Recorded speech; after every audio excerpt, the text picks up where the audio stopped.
George W. Bush, the 43rd President of the United States, served from 2001 to 2009, leading the country through some of its most challenging times. Bush's legacy is often seen through three main areas: his response to the September 11th attacks and the War on Terror, his domestic policies and economic record, and his efforts to improve education through federal reform. Before we go further, if you have not yet done so, please subscribe to the channel, as it is the very best way to support the hard work I do for these videos. If you've already done so, thank you. Now let's jump into it. To begin, one of the most defining parts of Bush's presidency was his leadership after the terrorist attacks on September 11th, 2001.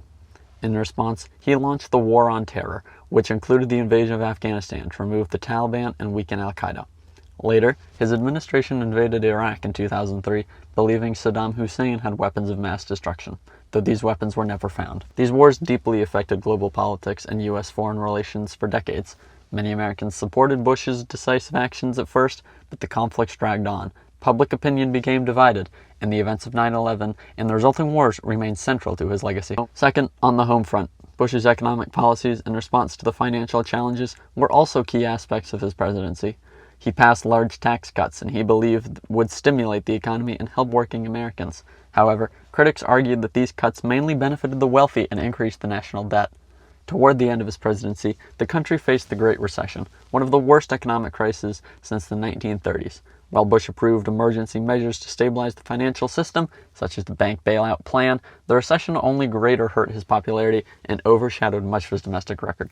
The recession, whether Bush's fault or not, likely led to the Republican Party losing the election of 2008. Finally, another significant part of Bush's legacy was his focus on education reform. Early in his presidency, he signed the No Child Left Behind Act in 2002, aiming to improve student achievement and hold schools accountable for progress. The law increased standardized testing and tied federal funding to school performance.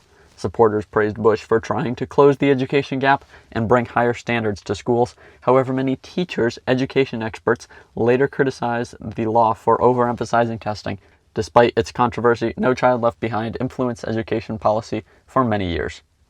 Ultimately, George W. Bush's legacy is often debated, so I encourage you to get in the comments below and share any thoughts that you may have, but odds are many of you live to vividly remember the Bush presidency, so please do be respectful. While some view his presidency as one of strong leadership in difficult times, others see it marked by costly wars and controversial policies. While George W. Bush's legacy is debated, that of his predecessors is very debated. Click here to learn more. Thank you for watching and have a good weekend.